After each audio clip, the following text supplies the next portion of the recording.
It was a debate that lasted more than 3.5 hours, not counting the 90-minute lunch break, which took place in the middle of it.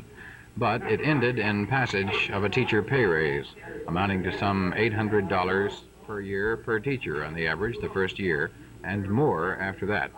Sponsored by Representative George Henson of Mineola, the bill survived numerous attempts by big city representatives to amend it. The first of those attempts came from Joe Shannon of Tarrant County, Fort Worth. He wanted to amend the bill, and it was a key amendment, to equalize the tax burden on school districts across the state so that big city school districts might get their fair share of state funds. The amendment was rejected by a vote of 90 to 54. Afterwards, we talked with Joe Shannon about his amendment. Well, my amendment, Travis, would have placed into the bill the original provision that was in the teacher's pay raise bill, which would have provided for what has been called, I think, nominally the tax equalization feature. This amendment would provide for a different method of assessing the manner in which the state money is apportioned to the local school districts. And this, I think, is a better way of handling it, which is the way which was recommended in the Governor's Committee on Higher Education. This amendment would have amounted to quite a great sum of money, I think about $4.3 million to the Dallas Independent School District and $2.7 million to the Fort Worth Independent School District. A day devoted to debate of a teacher pay raise in the Texas House of Representatives, a day of long debate, and a day of passage of that teacher pay raise, but without tax reform.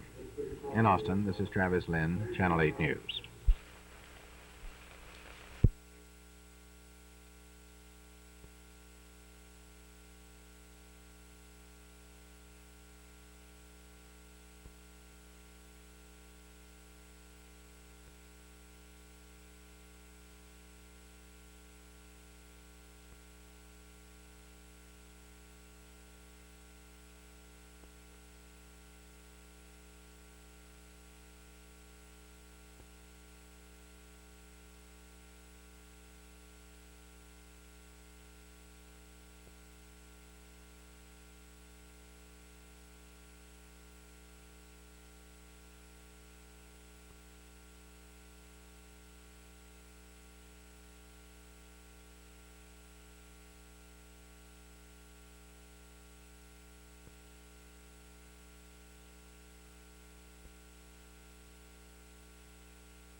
Ron Greenwood, let's talk about the West Ham Club. First of all, I understand that you have at least 3 boys who played on the English national team this year. Yes, not this year. In 1966, they won the World Cup, beating West Germany in the final 4-2.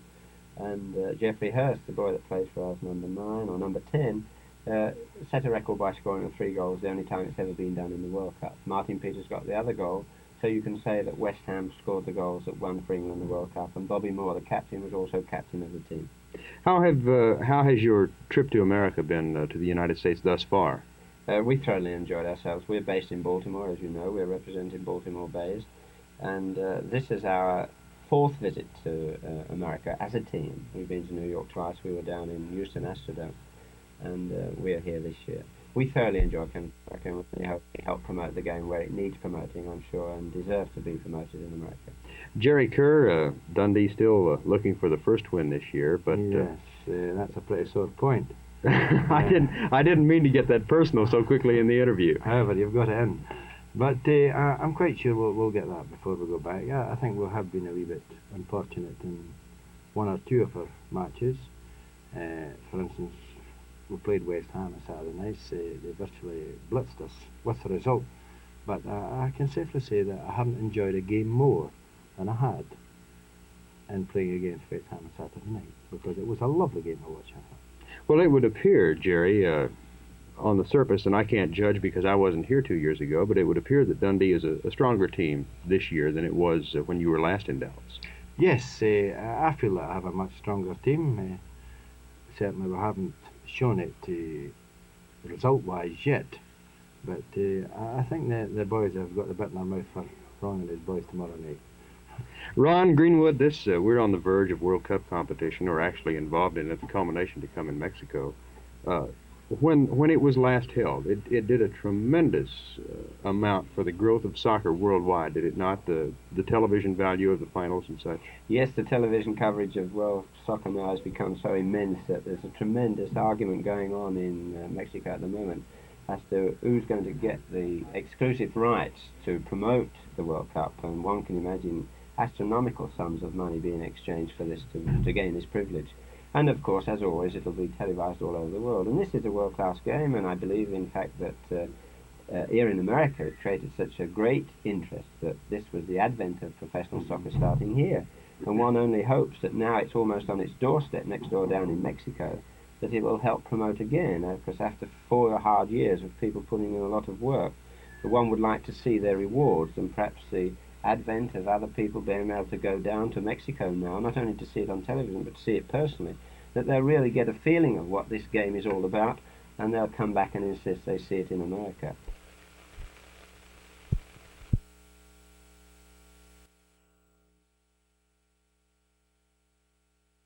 You've probably heard the old joke about using a club to get a mule's attention. Well, that, in essence, is what has happened here in Fort Worth. Only in this case, we're dealing with the city of Fort Worth instead of a mule, and we're dealing with 2 tons of cement instead of a club. Jack Willis of 6610 White Lake Road East is the gentleman who placed the cement in the culvert. Why did you do that?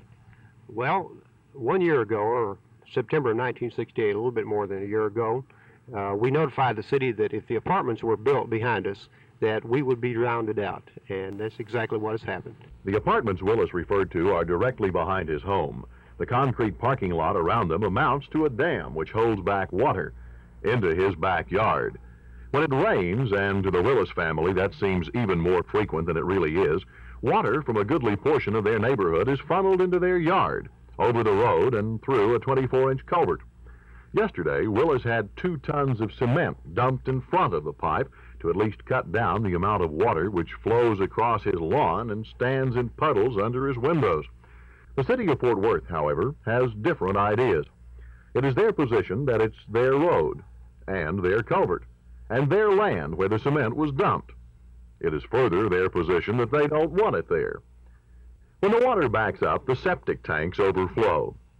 That creates problems and odors.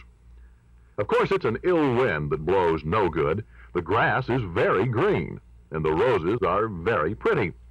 And as Fred Hatton put it, my eyes perceive a beautiful rose, but oh, what a scent assails my nose.